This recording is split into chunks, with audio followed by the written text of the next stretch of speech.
비가 추적추적 내리는 서울의 가을 저녁, 와인 시음회 현장은 예상치 못한 소란으로 가득 차 있었다. 한유리는 손에 쥔 붉은 와인 잔을 내려다보며 가슴이 철렁 내려앉는 기분을 느꼈다. 이 잔, 당신의 입술처럼 부드럽게 흘러내릴 거예요. 누군가의 속삭임이 귓가에 스쳤고 그녀는 고개를 들었다. 그 순간 세상의 모든 소음이 멎는 듯했다. 한세라였다. 세라는 미소를 지으며 유리에게 잔을 건네고 있었다. 그 눈빛은 와인처럼 깊고 포도원처럼 따뜻했다. 유리는 그 자리에 얼어붙었다. 왜일까? 이 낯선 여자의 시선이 그녀의 가슴속에 숨겨진 무언가를 건드린 탓일까? 유리는 평범한 그래픽 디자이너였다. 27살, 강남의 작은 아파트에서 혼자 사는 그녀의 일상은 커피와 노트북으로 채워져 있었다. 가족은 부산에 살았고 서울로 올라온 지 5년째, 친구들은 바쁜 삶 속에 흩어져 있었다. 와인 시음회는 우연이었다. 직장 동료가 한번 가보자고 끌고 온 자리. 홍대 근처의 작은 갤러리에서 열린 이 행사는 프랑스산 와인과 한국의 전통차를 섞어 아트와 문화가 어우러진 이벤트였다. 유리는 와인을 좋아하지도 않았다. 그런데 세라를 만났다. 세라는 시음회의 호스트였다. 28살, 와인 소믈리에로 활동하며 여러 이벤트 기획을 도왔다. 그녀의 가족은 제주도 출신으로 할아버지가 포도밭을 가꾸던 추억이 그녀를 와인 세계로 이끌었다. 세라는 항상 사람들의 이야기를 듣는 걸 좋아했다. 와인은 그냥 음료가 아니에요. 각 잔에 담긴 삶의 마디죠. 그녀의 말투는 부드럽고 눈빛은 사람을 끌어당겼다. 유리가 처음 세라를 본 순간 그녀는 그런 매력을 직감했다. 세라가 마이크를 쥐고 설명하는 모습, 검은 블라우스의 은은한 향수 냄새, 손끝에서 흘러나오는 우아함. 유리의 심장은 왜 이렇게 뛰는 걸까? 그녀는 여자였다. 유리도 여자였다. 그 사실이 갑자기 무거운 짐처럼 느껴졌다. 시음회가 시작되자 참가자들은 작은 테이블에 둘러앉아 와인을 맛보았다.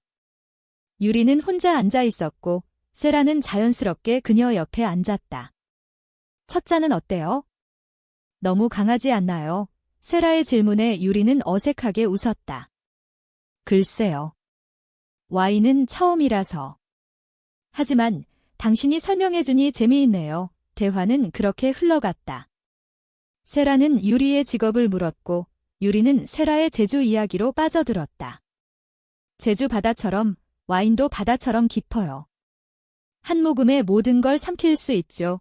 세라의 말에 유리는 웃었다. 그 웃음소리가 그녀 자신도 놀랄 만큼 밝았다. 비가 그치지 않는 밤, 시음회는 끝나갈 무렵이었다. 유리는 세라에게 명함을 건넸다. 다음에 또 와인 추천해 주세요. 세라는 고개를 끄덕이며 언제든지요. 당신의 미소가 제일 좋은 페어링이 될 거예요. 그 말에 유리의 뺨이 달아올랐다. 집으로 돌아가는 택시 안, 유리는 창밖을 보며 생각했다. 이 감정, 뭐지? 그냥 호감인가? 하지만 가슴속에서 피어나는 따뜻함은 단순한 호감이 아니었다. 그것은 멈출 수 없는 끌림이었다. 다음 날 아침, 유리는 출근길에 세라의 인스타그램을 검색했다. 골뱅이 싫어한 와인. 프로필 사진은 제주 포도밭에서 찍은 셀카였다. 세라의 미소가 다시 그녀를 사로잡았다. 스토리를 보니 어제 시음회 사진이 올라와 있었다. 그중 한 장에 유리가 있었다. 테이블에 앉아 와인을 마시는 모습. 캡션, 오늘의 특별한 손님. 그녀의 눈빛이 와인을 더 빛나게 했어요. 유리의 손이 떨렸다. 특별한 손님. 그녀는 댓글을 달고 싶었지만 망설였다. 대신 DM을 보냈다. 어제 재미있었어요. 다음에 커피 한 잔 어때요? 세라는 바로 답했다. 좋아요. 강남에 좋은 카페 있어요. 제주 녹차 라떼 추천할게요. 그날 오후 그들은 만났다. 카페는 한옥 스타일로 꾸며진 곳으로 서울 한복판의 전통의 여운을 간직한 공간이었다. 세라는 녹차 라떼를 시키며 웃었다. 와인 말고 차로 바꿔봤어요. 당신 취향일까?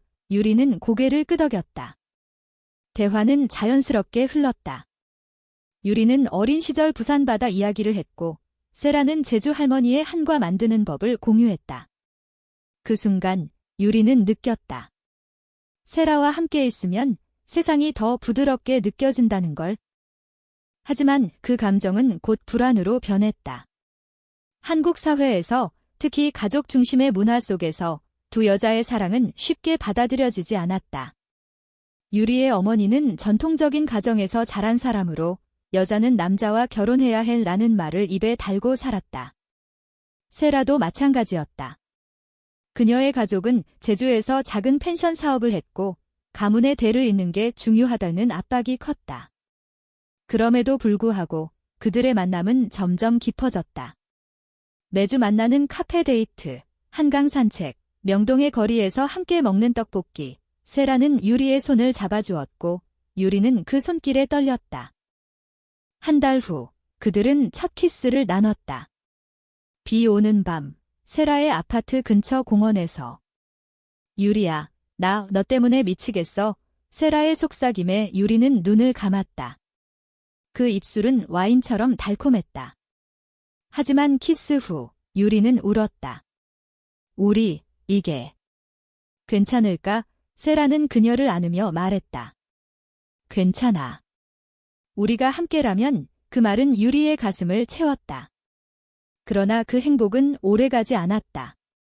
세라의 가족이 서울로 올라온 날 모든 게 변했다. 세라의 언니가 유리를 처음 봤다. 누구세요? 유리는 어색하게 웃었다. 친구예요. 하지만 언니의 눈빛은 날카로웠다. 그날 밤 세라는 유리에게 말했다. 언니가 이상하게 봤어. 조심해야 할 것 같아. 유리는 고개를 끄덕였지만 불안이 싹 텄다. 한국의 사회는 여전히 보수적이었다.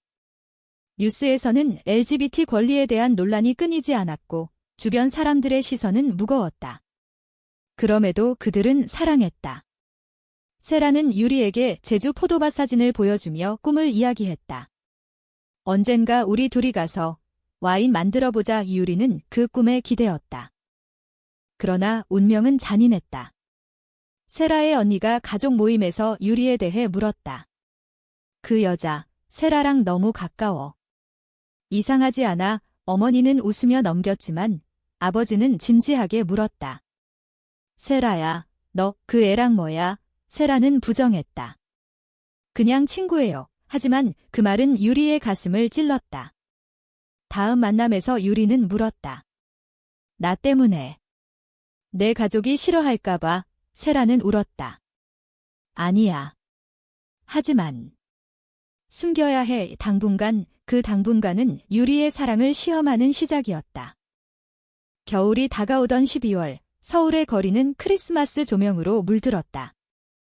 유리와 세라는 여전히 만나고 있었지만 그 만남은 점점 비밀스러워졌다. 카페 구석자리, 야간 산책로, 세라의 차 안오 사랑해. 유리야, 세라의 고백은 매번 유리의 가슴을 녹였지만 그 뒤에는 항상 그림자가 드리웠다. 세라의 가족은 여전히 의심의 눈초리를 보냈고 유리의 직장 동료 하나가 너 요즘 누굴 만나? 라고 물을 때마다 그녀는 미소로 얼버무렸다. 한 번은 명동의 겨울 축제에서 그들은 손을 잡고 걸었다. 눈이 내리는 거리, 사람들 사이에서 세라는 유리의 귀에 속삭였다. 이 순간 영원했으면 좋겠어. 유리는 웃었다. 하지만 그 웃음 뒤에 숨긴 두려움이 있었다. 한국의 문화는 가족과 공동체를 중시했다. 홀로 사는 유리에게는 자유가 있었지만 세라는 제주 가족의 기대를 저버릴 수 없었다. 결혼해서 펜션 물려받아야 해라는 아버지의 말은 세라의 어깨를 짓눌렀다. 그해 연말, 세라는 유리를 제주로 초대했다. 비밀 여행이야. 우리만의 시간. 유리는 설레면서도 불안했다. 비행기 안에서 세라는 유리의 손을 꼭 쥐었다. 제주에 도착하자 포도밭이 펼쳐졌다. 세라의 할아버지 유산인 그곳은 겨울에도 아름다웠다. 여기서 와인 만들 때 내 생각만 했어. 세라의 말에 유리는 눈물을 글썽였다.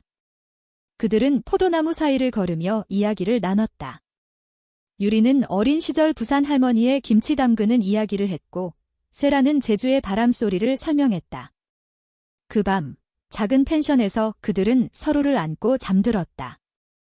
키스와 포옹, 그 이상은 없었다. 하지만 그 감정은 더 깊었다. 제주 여행은 그들의 사랑을 확인하는 시간이었다. 그러나 돌아오자마자 현실이 덮쳤다. 세라의 언니가 유리의 존재를 캐묻기 시작했다. 세라야, 그 여자랑 너무 자주 만나. 남자친구는 없어. 세라는 웃으며 바빠서 라고 대답했지만 속으로는 괴로웠다. 유리에게 전화로 말했다. 언니가 알아챌 것 같아. 어떻게 해? 유리는 괜찮아. 우리가 함께라면 이라고 위로했지만 그녀 자신도 지쳐갔다. 고조되는 긴장 속에서 그들은 작은 행복을 찾았다. 설날, 유리는 세라와 함께 한복을 입고 경복궁을 찾았다. 전통시장에서 호떡을 사 먹으며 세라는 말했다. 우리, 이렇게 평범한 게 소원이야. 유리는 고개를 끄덕였다. 하지만 그 평범함은 위태로웠다. 세라의 가족 모임에 초대받은 날, 유리는 가지 않았다. 대신 세라가 혼자 갔다. 그 모임에서 아버지가 말했다. 세라야, 이제 결혼 생각해라. 좋은 남자 소개시켜줄게. 세라는 미소 지었지만 집으로 돌아와 유리에게 울며 전화했다. 아빠가 강요해. 나 어떻게 해야 해? 유리는 세라를 안아주고 싶었다. 그날 밤, 그들은 한강 다리 아래에서 만났다. 차가운 바람이 불었지만 세라의 체온이 유리를 데웠다. 포기하지 마, 우리 사랑. 진짜잖아. 이유리의 말에 세라는 키스했다. 그 키스는 절박했다. 그러나 다음 날 세라의 언니가 세라의 핸드폰을 봤다. DM과 사진. 이게 뭐야? 너 레즈비언이야. 언니의 외침에 세라는 무너졌다. 언니, 제발. 비밀로 해줘. 언니는 비밀로 해주지 않았다. 가족회의가 소집됐다. 제주로 내려간 세라는 아버지 앞에서 무릎 꿇었다. 아빠, 미안해. 하지만 그게 내 사랑이야. 아버지는 충격받았다. 이게 무슨 소리야? 가문의 체면이 뭐가 돼? 어머니는 울었다. 세라야, 왜 그래? 고치면 안 돼. 한국의 전통 가정에서 이런 사랑은 병으로 여겨졌다. 세라는 유리에게 전화할 수 없었다. 일주일 동안 침묵이 흘렀다. 유리는 미칠 것 같았다. 세라의 소셜미디어를 확인할 때마다 제주 사진만 올라왔다. 가족과 함께 찍은 사진, 미소 짓는 세라. 하지만 그 미소는 억지였다. 유리는 직장에서 실수했다. 디자인이 엉망이 됐고 상사는 요즘 왜 그래? 라고 물었다. 유리는 아무것도 아니에요. 라고 했지만 눈물이 흘렀다. 마침내 세라로부터 메시지가 왔다. 유리야, 만나자. 미안해. 그들은 인사동의 찻집에서 만났다. 세라는 야위어 있었다. 가족이, 알았어. 아빠가 제주 펜션에서 나 쫓아낼 거래. 유리는 손을 잡았다. 함께 가자. 서울에서 새로 시작해요. 하지만 세라는 고개를 저었다. 아직 준비 안 됐어. 당분간 떨어져 있어야 할 것 같아. 그 말은 유리의 심장을 찢었다. 떨어져. 그게 무슨 소리야? 세라는 울었다. 시간이 필요해. 우리 사랑, 지켜야 하니까. 분리된 그달, 유리는 홀로 고통스러웠다. 친구 하나에게 털어놓았다. 나 여자 사랑해. 친구는 놀랐지만 안아주었다. 괜찮아. 내가 행복하면 돼. 그 말이 유리의 힘이었다. 세라는 제주에서 가족과 싸웠다. 아빠, 나도 당신 딸이야. 이 사랑 포기할 수 없어. 아버지는 서서히 이해하려 애썼다. 한국 사회가 변하고 있었다. 드라마에서, 뉴스에서 LGBT 이야기가 조금씩 나오고 있었다. 하지만 변화는 느렸다. 봄이 오던 3월, 세라는 서울로 돌아왔다. 유리야, 나 선택했어. 너랑 그 재회는 눈물과 포옹으로 가득했다. 하지만 그 행복은 또 다른 시험을 맞이했다. 세라의 전 연인이 나타난 것이다. 봄꽃이 피던 4월, 유리와 세라는 다시 함께였다. 세라는 제주를 떠나 서울로 이사왔다. 작은 원룸을 함께 꾸미며 그들은 미래를 꿈꿨다. 우리 와인 바 열어보자.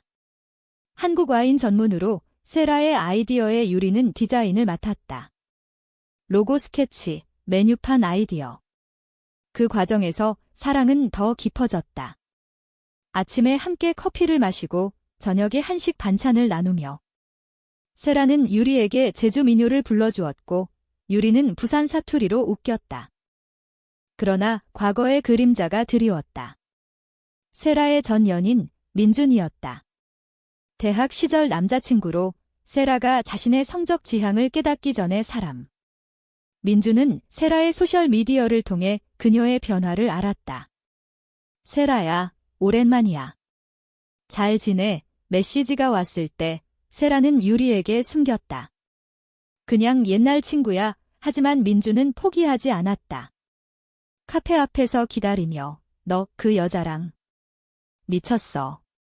왜 나 버리고 그래? 그의 말은 세라를 흔들었다.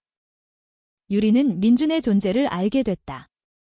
세라의 전화기에서 메시지를 봤을 때 민준이 왜? 세라는 솔직히 말했다. 과거야. 이제 끝났어. 하지만 유리의 불안은 커졌다. 나 때문에. 내가 후회할까 봐에 세라는 안아주었다. 절대 아니야. 그러나 민준은 집요했다. 그는 세라의 가족에게 연락했다. 세라가 이상한 길로 가고 있어요. 도와주세요. 아버지는 다시 동요했다.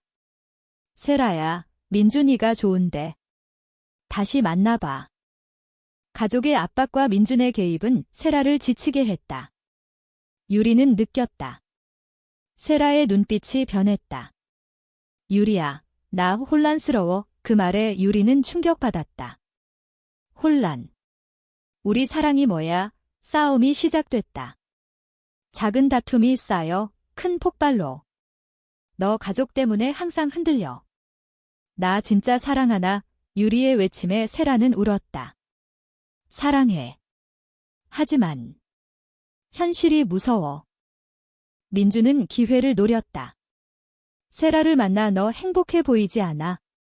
나랑 다시 시작하자. 가족도 좋아할 거야. 세라는 거절했지만 그 말은 마음에 상처를 남겼다. 유리는 홀로 한강을 걸었다. 내가 세라를 묶는 건가? 그녀의 문화적 배경 부산의 바다처럼 넓은 마음을 가진 어머니조차 이런 사랑을 이해할 수 있을까? 유리는 어머니에게 전화했다. 엄마, 나 여자 사랑해. 어머니는 침묵 후 말했다. 유리야, 내가 행복하면. 엄마는 괜찮아. 그 말이 유리의 눈물을 흘리게 했다. 하지만 세라는 흔들렸다. 민준과 만난 날, 그는 와인을 사왔다. 기억나. 대학 때 마신 것. 세라는 한 모금 마셨다. 그 맛은 과거의 달콤함이었다. 민준아, 미안. 이제 다른 사람이야. 하지만 민준은 그 여자 때문에 내 인생 망칠 거야 라고 말했다. 세라는 집으로 돌아와 유리에게 거짓말했다. 직장에서 늦었어. 유리는 의심했다. 와인 냄새나. 의심은 갈등을 키웠다. 그들은 일주일 동안 말하지 않았다. 유리는 직장에서 프로젝트를 망쳤고 세라는 와인 이벤트에서 실수했다.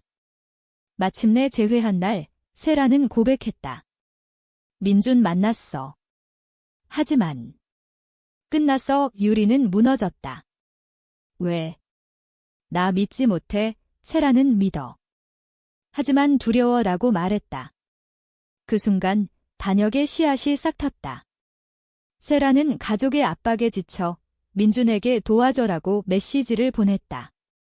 그것은 유리를 배신하는 시작이었다. 민준은 세라를 설득했다. 가족 모임에 같이 가자. 너 행복하게 해줄게. 세라는 동의했다. 유리에게는 가족 일로 제주 간다고 거짓말했다. 제주에서 세라는 민준과 가족 앞에 섰다. 아버지는 기뻐했다. 이게 맞아, 세라야. 하지만 세라의 가슴은 아팠다. 유리에게 보낸 마지막 메시지, 미안해. 나의 돌아갈게. 그러나 민준은 사진을 찍어 SNS에 올렸다. 세라와 함께 웃는 모습. 유리는 그걸 봤다. 이게 뭐야? 그녀의 세상이 무너졌다. 배신의 고통이 밀려왔다. 유리는 세라에게 전화했다. 너, 나 버린 거야? 세라는 울며 아니야? 오해야 라고 했지만 이미 늦었다. 여름의 무더위가 서울을 덮친 7월, 유리는 세라의 배신으로 무너졌다. 그 사진은 친구들 사이에서 퍼졌다. 유리야, 너 괜찮아? 동료의 위로가 오히려 상처였다. 유리는 집에 틀어박혀 울었다. 왜? 우리 사랑이 이렇게 끝날 줄이야. 세라는 제주에서 민준과 헤어졌다. 이게 아니야 라고 외치며 서울로 달려왔다. 하지만 유리의 문은 닫혀 있었다. 나봐, 제발. 이 세라의 노크 소리에 유리는 대답하지 않았다. 시간이 흘렀다. 8월, 유리는 직장에서 새로운 프로젝트를 시작했다. 와인 라벨 디자인. 아이러니컬하게도 세라의 취향을 떠올리며 그녀는 강남의 상담소를 찾았다. LGBT 지원 그룹. 그곳에서 비슷한 이야기를 가진 여성들을 만났다. 배신당했어. 하지만 다시 일어나. 그 말들이 유리를 일으켰다. 세라는 홀로 고통스러웠다. 가족에게 민준 아니야. 유리 사랑해 라고 고백했다. 아버지는 내가 선택한 거야? 하지만 조심해 라고 말했다. 변화의 시작이었다. 9월, 우연히 그들은 와인 시음회에서 다시 만났다. 같은 장소, 같은 갤러리. 유리는 참가자로, 세라는 게스트로. 눈이 마주친 순간 세상의 시간이 멎었다. 세라는 다가왔다. 유리야. 미안해. 모든 게 내 잘못이야. 유리는 차갑게 말했다. 와인처럼 맛보고 버린 거지. 하지만 그 말 속에 숨긴 떨림이 있었다. 대화가 시작됐다. 시음회 후 근처 벤치에서 세라는 모든 걸 털어놓았다. 민준의 유혹, 가족의 압박, 자신의 약함. 너 없이 못 살아. 제발 용서해줘. 유리는 울었다. 나도. 너 없이 힘들었어. 하지만 배신의 상처가 세라는 손을 내밀었다. 시간 줄게. 증명할게. 유리는 그 손을 잡았다. 그 순간 용서의 문이 열렸다. 가을이 깊어지던 10월, 그들은 다시 시작했다. 이번에는 숨기지 않았다. 친구들에게 소개하고 가족에게 알렸다. 유리의 어머니는 서울로 올라와 세라를 만났다. 딸이 행복해 보이네. 고마워. 세라의 아버지도 제주에서 와인병을 보냈다. 축하해. 우리 포도에서 만든 거야. 한국 사회의 변화 속에서 그들의 사랑은 꽃피었다. 11월, 한강공원에서 그들은 약속했다. 영원히 함께 노을 지는 강변, 와인 잔을 들고. 그 풍경은 그들의 가장 기억에 남는 순간이었다. 배신의 아픔을 넘어 더 강한 사랑으로. 삶은 완벽하지 않았지만 그 불완전함이 그들을 인간답게 만들었다. 한국의 거리에서 두 여자의 이야기는 조용히 이어졌다. 사랑은 와인처럼 시간이 지나며 더 깊어지는 법이었다.